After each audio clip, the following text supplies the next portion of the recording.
darle la bienvenida, pues, que muchas gracias por habernos aceptado esto. Ya hemos tenido como varias conversaciones con todo esto y queríamos hacerlo como un poquito más estructurado. Estamos nosotros creando como una entrevista, así que queremos hablar acerca de temas que maneja. Sabemos que tampoco es un filósofo Sí, no, es desde una... siempre. Queremos empezar con esa pregunta. Bueno, antes, presentarse, por favor. No, pues gracias por la invitación, por considerarme para este proyecto. Pues ya me conocen ustedes, soy Luis, maestro de las áreas de diseño y comunicación aquí en el Montrer. Y como dices, pues a pesar de que mi formación es de diseño, pues he tenido como siempre la inquietud de estudiar. Paralelo a eso, todo el área de la filosofía y esta parte como chamánica, la filosofía de... Pues no me gusta llamarla como tal espiritual, pero sí como buscar qué hay más allá de esta materialidad. También presento a mis compañeros aquí presentes, está Jordi y Nico. Y comenzando con eso también, ¿de dónde viene este gusto? O sea, ¿por qué primero estudiar diseño y después adentrarse en el mundo de filosofía? ¿Dónde empezó? Pues el diseño lo estudié en realidad ha sido por una inquietud muy efímera que era no tener matemáticas. Y en el diseño encontré después, bueno, la realidad es que mientras estudiaba diseño nunca me llenó al 100%, pero ya estaba ahí. Entonces no era como de ya me voy a salir y a ver qué. Pero en el diseño, ya en los últimos semestres y cuando empecé a hacer la tesis, encontré la posibilidad de algo tan obvio que era, me pregunté un día por qué el ser humano empezó a diseñar cosas. Y eso me llevó a entender que había disciplinas como la antropología, la filosofía y variantes de estas. Y ahí es donde me empecé como a apasionar más por el diseño desde una perspectiva filosófica, antropológica. El cuestionarme por qué, por ejemplo, pensamos que el ser humano es el eslabón más fuerte de la cadena, pero es al revés, ¿no? La carencia de garras, de fuerza, de un rugido, te hace crear cosas para defenderte. Entonces mi conclusión en esa tesis era que gracias al diseño la civilización humana seguía existiendo, porque todo pudo haber empezado con una lanza para defendernos de un tigre y el día de hoy podemos ir a Marte. Entonces esa es como que al final agarra el gusto al diseño, pero desde una perspectiva filosófica. Es comprensible que lo que nos cuenta es como vea la filosofía como una herramienta que todos deberíamos como tenerla, una enseñanza Sí, de vida. no como un título o un grado, Ajá. sino como distinto. La filosofía no te va a dar una verdad. Yo creo que yo cometí el error de estudiar filosofía pensando que iba a encontrar una verdad, pero te da distintas opciones de verdades y ya tú te quedas con la que en ese momento te parezca más placentera. Pues la misma existencia es filosofar, o sea, desde el momento en el que te preguntas pues, ¿qué hago aquí o por qué estoy aquí? Como estas preguntas que te llevan como a un vacío que de repente hasta te da miedo, saber que no hay nada, pues eso es la filosofía, el cuestionar la existencia misma, no tanto como un programa de estudio, sino creo que la filosofía es innata en el ser humano, es el único ser vivo que se sorprende por cosas como porque vivimos, porque hay lluvia, porque hay sol. ¿Cómo estudiarla? Más que nada, ¿cómo empezó con ese proceso de aprendizaje? Pues de manera autodidacta, aunque sí necesitas a alguien que sepa. Ajá. O sea, yo cometí, por ejemplo, el error de agarrar a Immanuel Kant, que es súper denso, y no entendía nada del libro. Pero a pesar de que no entendía nada, me gustaba lo que estaba leyendo, porque era diferente a los otros libros. Y ya después hice unos cursos, diplomados, y así me fui. Estudiarla yo creo que de manera autodidacta, Ajá. con los primeros pensadores, los presocráticos, pero sí después tratar de, si te gusta, formalizarlo con alguna universidad, maestros que sí lo dominen muchísimo mejor que tú, obviamente, y que te vayan explicando. El gran problema de la filosofía es que todos piensan que es debrayarse, pero no, lo que hace el estudio de la filosofía ya formal es entender realmente qué decía cada pensador y cómo lo estructuraba, y ahí es donde cobra sentido. Entonces, ¿podría decir que su vida se ha mejorado en algo sustancialmente? Ha mejorado gracias a dos cosas, al estudio de la filosofía y a el estudio y los procesos como chamánicos a los que he decidido acceder, en los cuales he encontrado como una revelación más amplia que la teoría. La teoría pues se va a quedar ahí, pero si lo llevas a la práctica es donde todo empieza a tener sentido. Muy bien, muy bien. Abordando un poquito también, queremos hacer una pregunta acerca, ¿por qué cree que a la persona que estudia filosofía o que se hace llamar filósofo se le ve como una figura un poco egocéntrica? Pues eso siempre va a pasar, porque cree que ya sabe más que tú. Pero yo creo que la verdadera persona que accedió a la filosofía se da cuenta que no sabe nada. Y ahí está la importancia. Porque la filosofía como que rasga este velo de ego y te pone en evidencia que no sabes nada. Pero eso es bonito, darte cuenta que hay más cosas. Y que lo que pensabas hoy, mañana puede ser para ti desechable. Pero sí está el ego, pues al final. Pues es que el ego es una condición humana que no puedes desechar. Por un lado está eso, o el típico, ¿no? Estereotipo de que es hippie, marihuano. Pero yo creo que es más allá que eso, es intelectualismo duro, pues. Y ahí está lo bonito. ¿No le costó a usted trabajo como que entender la filosofía? Sí, obviamente. Obviamente yo creo que si me hace un examen, un doctorado, alguien que tiene doctorado en Sócrates, pues me va a decir que no lo entendí bien realmente. Uh-huh. Porque ese es el problema, que le puedes dar tu interpretación, pero lo que les decía es, estudiar filosofía así firme es entender realmente lo que Sócrates, por ejemplo, estaba diciendo, no lo que tú crees que estaba diciendo. Y ahí está lo difícil, no desviarte y entender, porque después tienen sentido todos los demás. Pero ¿cómo puedes no meterle como tu propia subjetividad? Siempre va a estar. Porque al final lo estás como poniendo a prueba en tu vida. Sí, claro. O sea, no hay nada fuera del texto, como decía el psicoanálisis, porque tú lo estás leyendo desde tu modernidad y desde tu experiencia. O sea, leer a Don Quijote de la Mancha, por ejemplo, pues no estás leyendo realmente lo que Cervantes quería, sino lo que tu comprensión alcanza a entender. Lo que hace el estudio de la filosofía es tratar de dejar la subjetividad de lado, que nunca la vas a eliminar, y apegarte lo más que puedas a los textos. Pero está la filología, que es la interpretación más exacta de los textos, como lo puedas encontrar. Pero sí, hay un grado de subjetividad, obviamente. O sea, es muy subjetivo la filosofía porque pues, cada persona piensa diferente, es diferente con el tema de pensar. Pues está más cerca del arte que de la ciencia, la filosofía. Por eso raya en lo subjetivo. ¿Cree que se debería de acoplar en las escuelas? ¿Cree que siempre debería existir esta rama? Pues siempre debería haber. ¿Abordada desde dónde? Sí lo hay, porque o sea, estudiar ética, o sea, estudiar civismo, pues es griego, ética y moral. Nada más que a lo mejor lo vemos desde otra perspectiva. Matemáticas, pues es pitagórico, filosofía. Ciencias naturales, pues es presocrático. Los primeros físicos, se les llama físicos porque estudiaban la fisis, la naturaleza. Entonces, todo nuestro plan de estudios de primaria y secundaria es 100% griego, nada más que ya lo vemos desde una modernidad. Más bien deberíamos de entenderlo más apegado a cómo son los textos. Pero pues es duro, pues, o sea, leer diálogos de Platón, pues no a todos les va a gustar. Bueno, pues ya retomando un poquito del tema de que nos decía que primero estudió diseño y después para comprenderlo. ¿Cuál es la primera enseñanza que la filosofía le dio con su vida? ¿Cómo al aprender que no sabe nada, cómo lo sintió? O sea, ¿cómo abordas eso? O sea, ¿cómo le dices a una persona, realmente no sabes nada cuando ella cree que sí? ¿Cómo lo aborda? Pues es que te das cuenta que no sabes mucho cuando cada vez vas encontrando más información. O sea, tú llegas a estudiar no solo filosofía, cualquier cosa, matemáticas. Y de repente te das cuenta que hay otras fórmulas y hay otro tipo de matemáticas que tú habías ignorado toda tu vida. Yo creo que más que frustrarte es como el asombro de hay más allá. Entonces la misma filosofía se encarga de desvestirte y darte la enseñanza de que no has entendido nada. Y ahí es donde empieza el trabajo.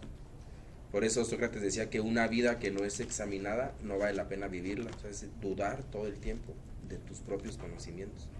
Y ahí está la enseñanza. ¿Sobre qué filosofía se maneja usted mismo? Yo en este momento me considero idealista platónico.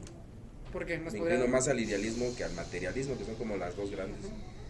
Pues porque yo he experimentado y antes de la experimentación siempre tuve como la espinita o la certeza oculta de que debe de haber algo más que esta simple vida. Si tú te fijas, pues es muy cruel que nada más nazcas y mueras y se acabó. Entonces buscarle el sentido a esto pues me llevó a inclinarme más al idealismo, platonismo, que para mí es como el top.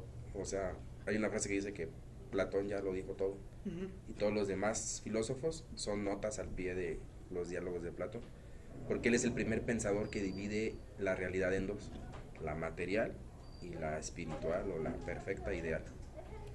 Nos enseñan por parte de la religión un poquito el hecho de que si nos portamos bien vamos a alcanzar un cielo. ¿Qué piensa acerca de eso? Bueno, la religión es platonismo deformado. En específico la cristiana y obviamente la católica. Las religiones no son malas porque es filosofía. Habría que aprender a dividir en tres: lo que es la religión, lo que es la iglesia y lo que es la espiritualidad. ¿Cómo explicaría cada una de ellas? Sí. La religión, si lo sacas desde el término que es, su nomenclatura es religar, volver a unir lo que se perdió, que es tu espíritu, tu esencia con tu cuerpo. Es volver a la fuente del origen, que después el cristianismo lo llama Dios. ¿Usted se considera una persona teísta? O sea, de que cree que sí un Dios creó todo el universo y todo. Pues es que depende del término, habría que definir qué es Dios para cada quien, es donde empieza el problema, porque el lenguaje es tan limitado que no alcanza a comprender. Ujú. Yo creo en este momento que hay algo, una ley, una fuerza, una energía que creó todo, un O sea, universo pensante. sabemos que el universo se creó a base de lo del Big Bang. Pero ¿quién creó el Big Bang? Esa es la pregunta. O sea, la ciencia nunca va a rebasar la filosofía. Es muy entendible que casi todas las personas vean a un Dios como una fuente como de fe, de confianza a sí mismo. Yo creo que el primer problema es hacer de Dios un ente, Ajá. humanizarlo, o creer que es una persona con nuestras mismas cualidades de mente y alma. Hay un origen del todo, el motor inmóvil de Aristóteles, el apeiron de Anaximandro, que es del cual emana todo lo que está aquí. Pero es tan potente, eterno, inmutable, que tu cerebro humano no alcanza a comprender cómo algo siempre ha estado. Entonces ahí empieza el problema, porque el lenguaje es tu primer barrera. ¿Cómo entiendes algo que rebasa tu humanidad? Entonces sí hay algo, evidentemente, pero no sé si sea el Dios cristiano, católico, zoroastrista o budista. Por ejemplo, en la Biblia dice que todo el universo se creó en una milésima de segundo. Y también algunos filósofos como Aristóteles también creo que fue el que dijo de que el universo también fue el que se creó luego. Sí. Así que, ¿cómo contradecimos eso de que a quién le creemos, a Aristóteles o a la Biblia? Bueno, primero hay que pensar que la Biblia tiene muchísimas maneras de interpretarse. Ujú.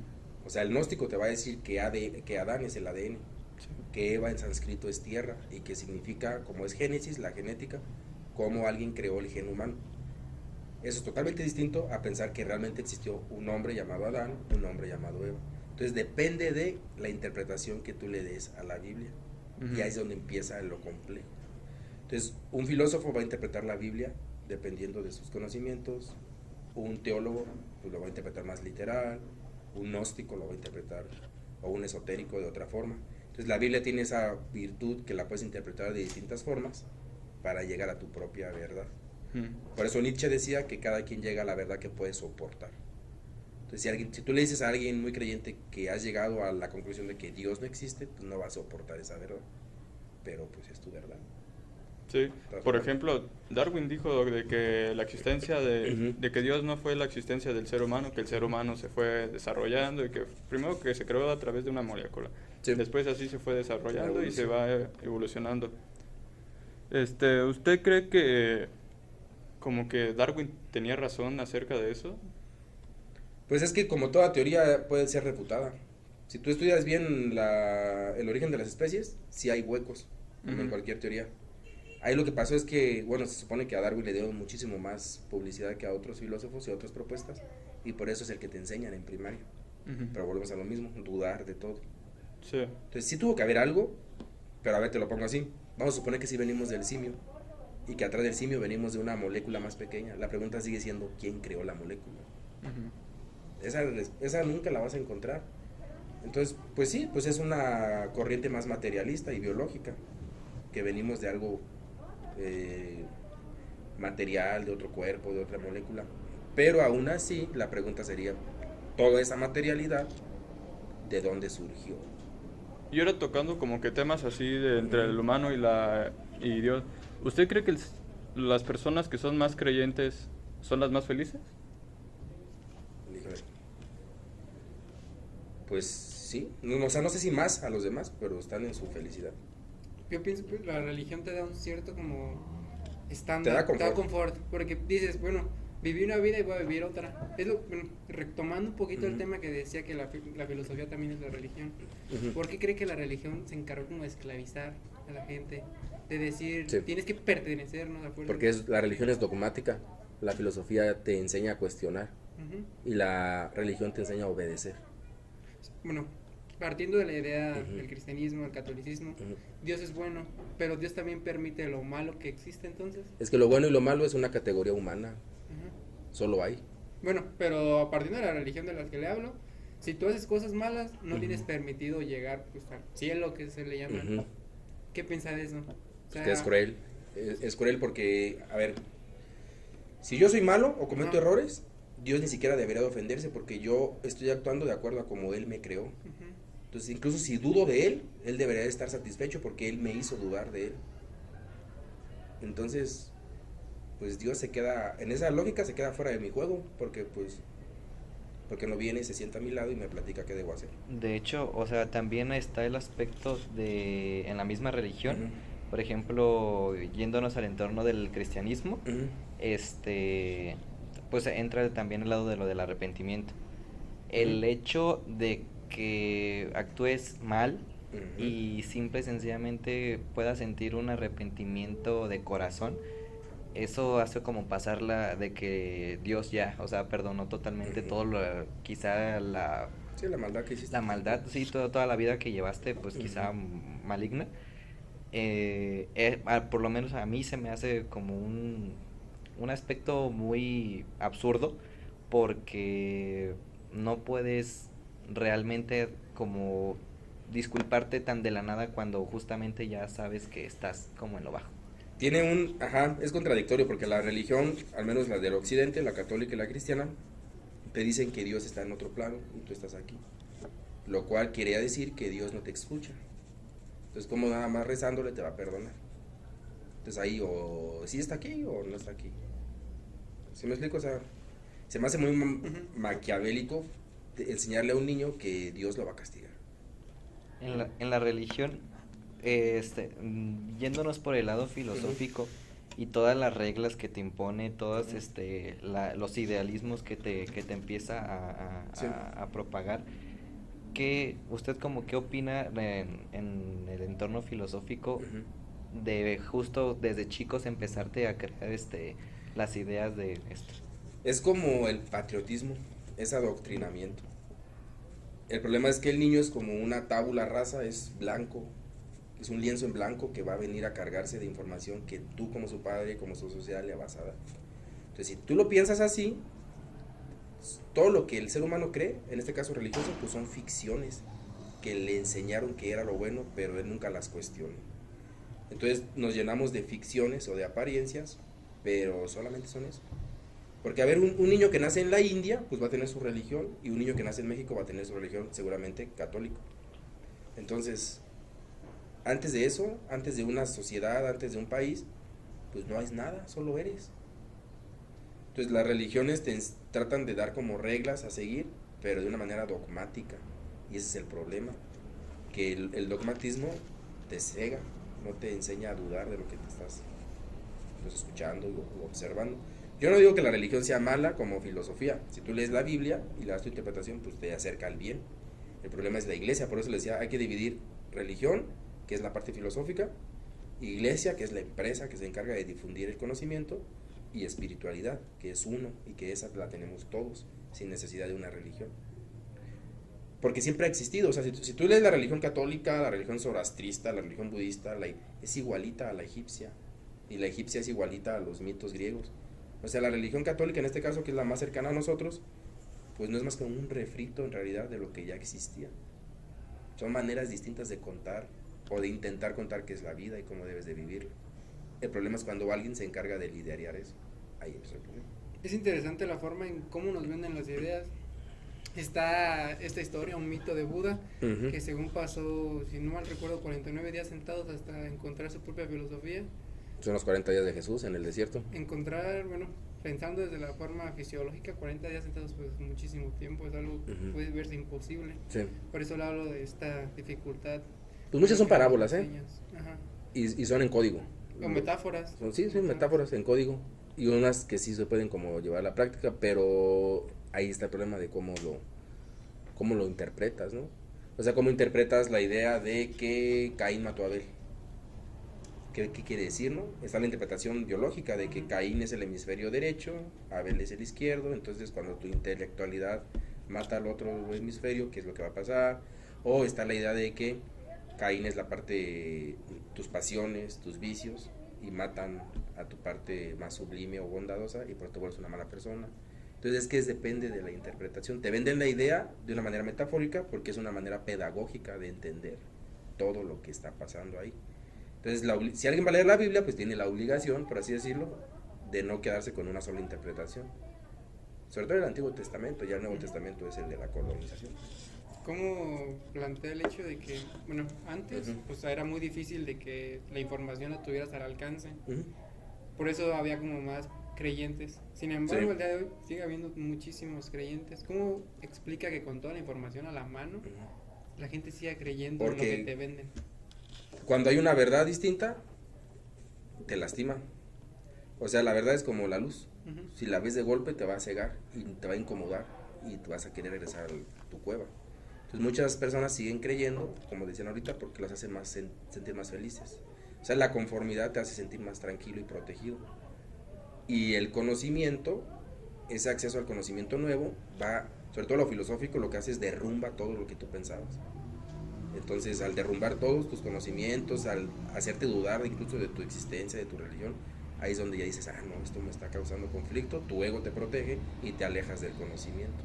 Por eso muchas personas no acceden al conocimiento porque dicen, pues no lo necesito ya con esto, yo estoy...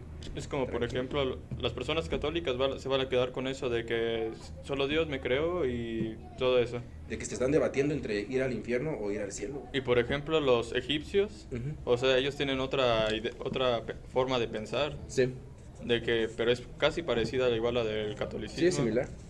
O sea, ¿cómo se le dice a una persona que no cree en eso, pero que a la vez cuando ve los egipcios y ve todo eso es lo mismo que el católico? Sí, es lo mismo, pero no. Te pongo un ejemplo. Está la religión católica, que por muchísimos años mató, persiguió a otro grupo filosófico que era la masonería. Sí. Entonces parece que se toca la masonería y la religión, pero en realidad se separa, porque depende de la interpretación que tú le des. Entonces los egipcios no lo pensaban como un dios castigador, Ujú. lo pensaban de una manera distinta. Entonces sí hay ciertos similitudes entre la religión egipcia y la religión católica, pero no es igual. Ujú. Es más pura la egipcia, es más mística, más esotérica. Igual los griegos. O sea, las iniciaciones de los griegos se parecen a la religión católica, pero nada que ver. Ujú. Y ahí es donde ellos se accedían al otro plano y regresaban con un conocimiento más limpio. Entonces lo que hace el catolicismo, después de que Roma invade a Grecia y luego se impone la religión católica con los romanos, es agarrar eso, ponerlo más sencillo y dosificarlo a las masas. Y eso empezó pues desde 500, 600 años después de Cristo. ¿Cuál Mencionando otras culturas, me parece interesante que todos tengan como su proceso de muerte. ¿Mm? Sí, con temor a equivocarme, los egipcios cuando mueren hablaban de que un elefante te llevaba en su espalda y todo ese Ajá. proceso.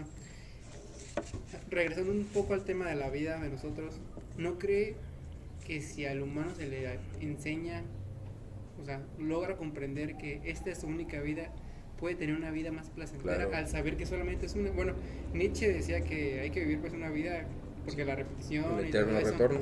Entonces, si vives una buena vida sabiendo que no hay forma de que vas a ir al cielo, y porque todos nos cuentan la idea de que en el cielo todo es perfecto, ¿no? Ya no Ujú. existe nada, pero ¿qué es eso? ¿Qué es la perfección? ¿Cómo puedes vivir en un mundo donde siempre todo esté bien? Bueno, este mundo no va a ser perfecto, Ajá. porque es múltiple, se acaba, se degrada, hay dolor. O sea, es perfectamente imperfecto. Aquí te estás como purgando en realidad. Sí hay una perfección, pero está en el otro plano.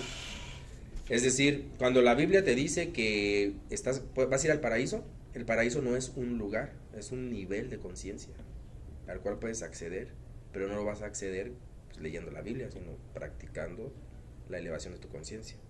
Porque allá arriba, o donde tú lo quieras poner, pues todo es perfecto, porque ha sido eterno y ha sido inmutable y es la perfección, pero no está aquí. O sea, esa perfección, o Dios, como lo quieras llamar, o la idea suprema de bien, como lo decía Platón, no lo puedes percibir con tus 5 sentidos. Tienes que estar fuera de tus sentidos para poder entender que hay algo más trascendental allá arriba. Entonces, lo único que percibimos aquí son fenómenos, lo que tú como humano percibes, pero pues aquí no va a estar la perfección, ni siquiera la felicidad eterna. O sea, él puede ser feliz unos minutos, él puede ser feliz una hora, pero esa felicidad va bajando y tienes que volver a luchar por otra felicidad. Sí, Es una vida de desgaste. muchas personas usan el tema de que la solución de un problema es la creación de otros problemas. Claro.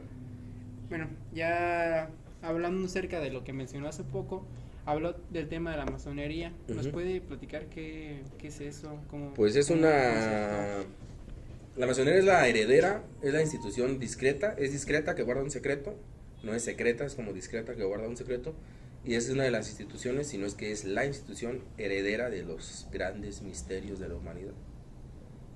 La revelación de que esto es una apariencia y un holograma. Pero pues se institucionaliza como en 1600, 1700, pero pues es data de los albores de la humanidad. Como una ilusión. Comprender que esto es como un sueño Ajá. y que no es real. Pero para comprenderlo hay que experimentarlo.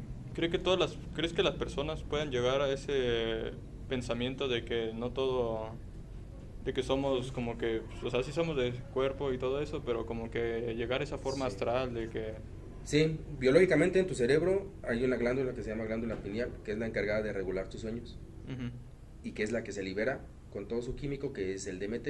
Cuando mueres, lo que hace esa glándula es liberar el DMT y proteger tu cuerpo para que no sufras y trasciendas. Eso está comprobado. Ujú. Es el famoso signo del pi, 3.1416. Eso hace alusión a la glándula pineal o el ojo de Horus. Lo puedes estimular mediante meditación, incluso las enfermedades te pueden hacer llegar a ese nivel de conciencia, o procesos más complejos, como lo es la ingesta de medicina ancestral, Ujú. que son algunas plantas con ciertas cualidades, que se ha estado como prostituyendo un poco, pero funciona. Entonces todos tenemos esa facultad como humanos. Yo he leído acerca justo Ujú. de lo de la glándula pineal, que así como hay muchos métodos en los cuales la puedes como hacer para que tú mismo comiences a elevar tu nivel de conciencia, hay igual métodos sistematizados de pues ya en general de la sociedad en la que vivimos, que están haciendo para que realmente como que afecte tu glándula pineal. Sí. Incluso llegué yo a leer en alguna ocasión que la simple agua pura, una teoría dice que la calcificación que tiene el agua empieza a dañar tu glándula pineal, la pasta de dientes, el flúor y muchas cosas que contienen estas cosas. No sé usted más o menos a su estudio que haya tenido de eso, ¿qué nos puede aportar acerca de como de estas cosas? ¿Qué sabe usted si es cierto, no Pues es cierto? sí, puede rayar en temas de paranoia, ¿no? O de, ¿cómo se le llama? Cuando estás ahí especulando. El hipocondriaco también podría ser. De cuando hablas de que los aliens y ¿cómo se llama? ¿Conspiraciones? Conspiración. ¿Conspiranoico? Pero está comprobado científicamente que la pasta dental, que es algo que todos los días usamos, tiende a calcificar la glándula pineal, el agua, y la mayoría de los alimentos que usamos a día, así en masa, enlatados, etcétera, traen químicos que calcifican la glándula pineal. Cuando tú eres niño, esa glándula sigue abierta, por eso el niño se ríe solo, ve cosas. Es muy Es curioso libre. también, ¿no? De hecho, el niño porque tiene esa glándula abierta y no tiene todavía un ego ni una carga de cultura de lo que está bien y lo que está mal. El niño es más coherente que nosotros, porque si el niño quiere llorar, llora y no lo piensa. Si al niño le caes mal y no finge que te caes mal. El niño es más sano, más coherente. Pero conforme va creciendo y en un estado de sociedad, esa glándula va cerrándose biológicamente y él va adoptando lo que su familia le diga. Entonces, pues sí está esa teoría de que nos calcifican la glándula pineal mediante estos productos, porque es la que te ayuda a ser más libre, a la que te ayuda a entender la realidad de otra forma. Entonces, cuando tú la estimulas al 100%, pues es un proceso, una sinapsis entre todas lleva al 100% tu cerebro y la conciencia es altamente elevada y es inefable, o sea, no puedes explicar la experiencia, el lenguaje se queda corto. Y ese es parte de los antiguos misterios, por eso los grandes pensadores pues llegaban a conclusiones tan profundas, porque estuvieron ahí arriba. Ya nos ha hablado un poco acerca de la espiritualidad, de la religión y todo esto, también regresando un poquito a los temas que queremos abordar, con la experiencia que ya tiene, el aprendizaje que ha tenido. ¿Qué es lo que a usted le consideraría como una buena vida? ¿Qué es una vida bien vivida? Híjole. Bueno, yo creo que no alcanzas la máxima plenitud nunca, Ajá. porque la materialidad, las reglas de este mundo no te lo van a permitir. Pero si pudiéramos poner que hay como una vida bien vivida, el poder levantarte y acostarte y hacer lo que tú necesites sin que alguien te obligue. Esa O sea, sería una enseñanza que le gustaría darle a alguien, ¿sabes? Sí, que te levantes un día y digas, hoy quiero hacer esto, pintar un cuadro, hacer de comer esto, y que no tengas la obligación de hacer algo que aparentemente te gusta, pero que lo hagas por dinero o por necesidad. Yo creo que no nunca lo había pensado, pero ahora que lo pienso con tu pregunta, sería la máxima libertad a la que puedas acceder. Es la vida mejor vivida. Hablando un poco de esto de cómo vivir en plenitud y todo, existe, por ejemplo, la pirámide de Maslow, Ujú. que pues te dice cómo llegar a la autorrealización, que Ajá. va muy de la mano acerca de esto. Sí. ¿Usted considera que se puede llegar realmente a la autorrealización en algún punto de tu vida? Para No. escalar etapa por etapa y cumplirla. No, porque cuando llegas a una meta ya te es insuficiente al poco tiempo y buscas algo más. Ese es un problema del ser humano, Siempre querer más. siempre querer más. Entonces, a menos que seas altamente espiritual y no necesites más que una cama, Sí, una encontrar silla. pues la suficiencia, que es suficiente. O sea, el para equilibrio, mí. ¿no? Lo que dice Aristóteles. O sea, los extremos son malos, pero el equilibrio en la vida. Sí. O te puedes ir al extremo, como los cínicos, ¿no? Diógenes. A Diógenes el perro, le decían el perro, porque él ni siquiera tenía un pocillo para tomar agua. Él llegaba al río, se ponía así. Y él decía, es que no, ni siquiera ocupo. O sea, si tengo lengua, ¿para qué compro un pocillo? Entonces él vivía con una lámpara y una cobija. Él era el hombre más sabio de Atenas en esa época. Y Marco Aurelio era el emperador, era el más poderoso y rico. Entonces, Marco Aurelio se entera de que existe un filósofo que vive en un barril, por eso el chavo vive en un barril. Se mete con su perro y lo va a buscar a Atenas. Entonces llega el hombre más poderoso del mundo en esa época, que es el emperador Marco Aurelio, y se acerca a Diógenes y lo ve sentado, desnudo, tomando el sol en el ágora. Y le dice, yo soy el hombre más poderoso del mundo, Diógenes, pídeme lo que quieras y te lo voy a dar. Y Diógenes le dice, hazte un lado que me estás tapando el sol. Entonces esa es la enseñanza de que Marco Aurelio conquistó cosas materiales que están fuera de él, y Diógenes se conquistó a sí mismo. Es feliz con su propia existencia. Esta pregunta de una buena vida Uh-huh.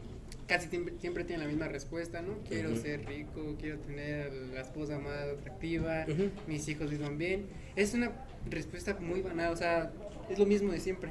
Sí. Creo que lo correcto sería, bueno, reformando mi pregunta, es ¿qué dolor estás dispuesto a vivir, ¿no? O sea, ¿qué dolor quieres pasar o quieres pasar tan seguido para encontrar esa estabilidad? Uh-huh. ¿Qué estamos dispuestos a vivir? Pues darte cuenta que no tiene sentido esto. O sea, tiene sentido en el momento en el que tú se lo das. Estás aquí como para aprender, pero no sabes, se te olvidó que vienes a aprender y por eso te cuesta trabajo. Entonces yo creo que el dolor más fuerte es vivir la experiencia de que esto es tan profundo que se vuelve absurdo para ti como ser humano y tienes que vivirlo. O sea, si lo piensas así, nadie de los que estamos aquí pidió vivir. Exacto. Y si lo pediste no te acuerdas. Entonces nadie pide vivir, nadie sabe vivir, pero nadie quiere morir.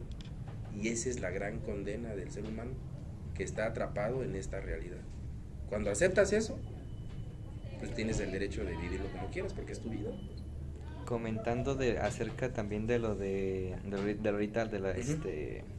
lo que nos comentó, de Marco Aurelio nos dijo. Ajá. Y acerca de la respuesta que dio Diógenes. Hablando pues acerca de que pues, él se conquistó solo y realmente llegó a un nivel como de plenitud y felicidad a lo que Sí. él consideraba, indagando un poco en sus conocimientos y en la filosofía, que usted es feliz y qué podría considerar como la felicidad. La felicidad, me apego a lo que acabo de decir ahorita, es lograr la máxima libertad que puedas tener como ser humano. Es que cuando eres libre, en todos los sentidos, eres libre de elegir el trabajo que quieras, eres libre de vivir donde tú quieras, entre comillas, pero es lo que más se acerca a la libertad. La libertad como la entendemos, porque ya si te pones más profundo, pues no existe la libertad. Eliges de lo que hay. Pero esa elección, si la puedes hacer, ya estás más para allá que para acá. Entonces, y si soy feliz, sí, pero yo creo que no he experimentado una vida de felicidad plena y duradera. Porque es lo que te decía, en este mundo la felicidad es por momentos. Entonces, tú puedes hoy ganarte la lotería si lo que te interesa es el dinero, tener 1000 casas en Miami, pero no todo el tiempo vas a estar feliz. Entonces, porque el ser humano es así, está separado de su origen y todo el tiempo va a haber dudas, angustias, problemas. Entonces, más bien la felicidad es pues ser libre de elegir cómo quieres vivir cada día. Hace rato estaba leyendo, informándome un poco acerca del tema, y leí justo una frase que decía que el ser humano está condenado a ser libre. ¿Qué opinas acerca de eso? Ajá, esa es la de Sartre, ¿no? Pues sí, pero volvemos a lo mismo, que es la libertad. Es que piénsalo más, como más profanamente, en unas elecciones. O sea, tú votas por el verde, el azul o el rojo, y tú crees elegir, pero estás eligiendo de lo que alguien ya eligió para ti. O sea, las elecciones pasadas, ¿no? Estaba el Bronco, estaba Mid, estaba el Peje. Tú crees elegir alguno de ellos, pero en realidad estás eligiendo de lo que alguien con más poder que tú eligió para que tú eligieras. Entonces, pues sí estás condenado a ser libre, pero habría que definir qué es la libertad en este mundo. Hay cosas que ya están determinadas, pues no, el libre albedrío está hasta cierto Pues es punto. como utópico, Ajá. porque si eres libre, pero condiciones. bajo tu Sí. condición humana. Entonces yo digo, bueno, eres feliz cada vez que decides qué hacer. Tienes la libertad de cómo vivir un día. Pero hay límites, porque a ver, yo digo, hoy quiero vivirlo feliz y no sé. No les voy a dejar tarea porque eso me hace sentir que van a estar tranquilos.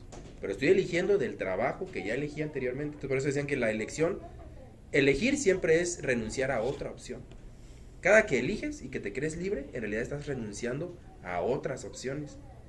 Entonces, si fueras plenamente libre, podrías agarrar todas las opciones y vivirlas al mismo tiempo, lo cual es imposible. Nos ha agradado mucho esta conversación. Creo que también es agradecerle a ti por habernos contado tus experiencias acerca de estos temas. Creo que les hemos dejado pues alguna enseñanza a las personas que escuchan esto, y que en todo el aprendizaje nunca se acaba, o sea, siempre hay que seguir cuestionándonos sobre todo. Por mi parte, creo que yo ya, las preguntas que me quedan, me gustaría dejar la puerta abierta a otra plática que podamos tener en el futuro. No sé ustedes cómo lo vean. Sí, también estoy de acuerdo en... Y pues me parece muy correcta la forma en la que lo abordó. Creo que estuvo muy bien y pues, muchas gracias, hermano, por Pues estar. gracias a ustedes, ojalá sirva el poco conocimiento. Pues acuérdense que no hay una verdad, pues cada quien va buscando su verdad. Y la idea es entender que esto es como yo así lo entiendo, es como un enorme sueño que vas a volver a repetir. Entonces, triste, enojado o feliz, lo vas a vivir. Vívelo de la manera más plena para ti. Porque este momento que estamos viviendo, ya lo hemos vivido, nada más que no nos acordamos. Esa es una buena manera de cerrar, creo, me parece, Sí, para dejarlos demasiado. pensando. Entonces, pues ya, nos vemos Ahí la está. próxima vez. Sale. Muchas gracias. Sale. Vale.